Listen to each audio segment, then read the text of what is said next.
So the other category for I/O is analog I/O, where discrete I/O signals are either on or off. Analog inputs and outputs can be on, off, or anywhere in between.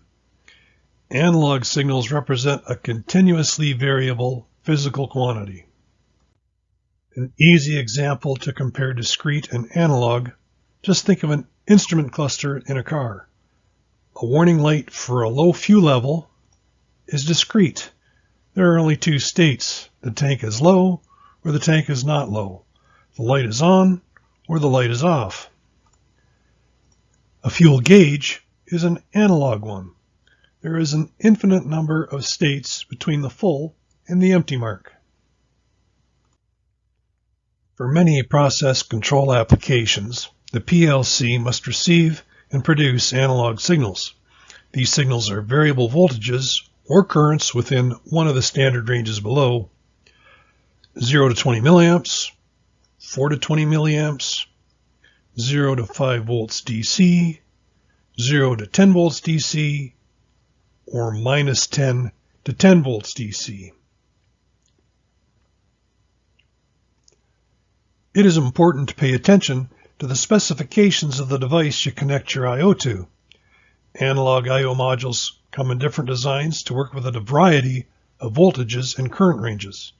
It is best to consult the vendor documentation for accurate wiring instructions. Examples of analog devices connected to inputs include sensors for pressure, sensors for flow, or tank level.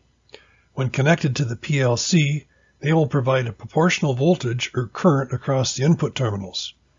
Internally, an analog to digital converter will convert the electrical signal to numeric data for the PLC to interpret. In the example, the diagram shows a pressure sensor that provides a 0 to 10 volt signal depending on the measured pressure. The voltage signal is applied to the analog input, and it will register a number somewhere between 0 and 65,535 in the PLC memory. Examples of devices connected to analog outputs include valves for flow or pressure control. Another example could be a speed reference signal transmitted to a motor drive control. Devices connected to the PLC will receive a proportional voltage or current from the output terminals. Internally, a digital to analog converter will convert the numeric data from the PLC to provide an electrical signal. The example in this diagram shows a pressure control valve that opens and closes proportionally in response to a 0 to 10 volt control signal. The voltage applied to the valve depends on what number is held in the PLC memory between 0 to 65,535, and the voltage generated at the analog output is based on that number.